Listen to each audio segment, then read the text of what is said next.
সুপ্রিয় দর্শক, আপনারা দেখছেন এসপিএন বাংলা টিভি। দেখুন ও সাবস্ক্রাইব করুন এসপিএন বাংলা টিভি, দেশ ও মানুষের কথা বলে। ডাক্তারি পড়ার জন্য তারা ইচ্ছা পোষণ করবে এবং আমি মনে করি ভবিষ্যতে যদি প্রতি বছর 20-30 হাজার ছেলে ডাক্তারি পড়তে আসে, তারা যদি লেখাপড়া করার সুযোগ পায়, এই দেশ থেকে এই মেধাবী ছেলেগুলা বাইরের কান্ট্রিতে যাবে না। এই মেধাবী ছেলেগুলার দ্বারাই এই দেশ পরিচালিত হইতে হবে।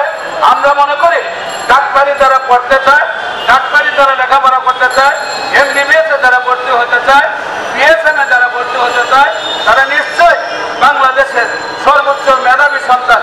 সেই মেধাবী সন্তানদেরকে ভর্তি করার সুযোগ না দেওয়াতে তারা বাইরের কান্ট্রি থেকে ভর্তি হচ্ছে।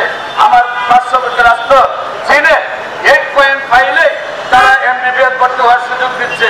সেই জন্য সেই ছেলেগুলা বাইরের কান্ট্রিতে গিয়ে ভর্তি হয়ে তারা আমাদের দেশের সম্পদগুলাকে, এক একটি সন্তান বাইরে 5 বছর লেখাপড়া করতে কোটি টাকা খরচ করে এই দেশটাকে অর্থনীতি শূন্য করে দিচ্ছে। পরবর্তীতে তারা যখন ডাক্তার হয়, ডাক্তার হওয়ার পরে ওই দেশগুলি উন্নত হওয়ার কারণে তারা ওই দেশগুলিতে থাকতে চায় এবং সেই দেশগুলোতে তারা পাইকে দেওয়ার কারণে আমার দেশের সম্পদগুলি তার বাবা এবং মা, বাবা চাচার সম্পদগুলি যা আছে সেই সম্পদগুলি তারা বিক্রয় করে তারা এই ওই দেশে নিয়ে প্রতিষ্ঠিত হয়। এতে দেখা যায় এক একটি ছেলের দ্বারা বাংলাদেশে প্রায়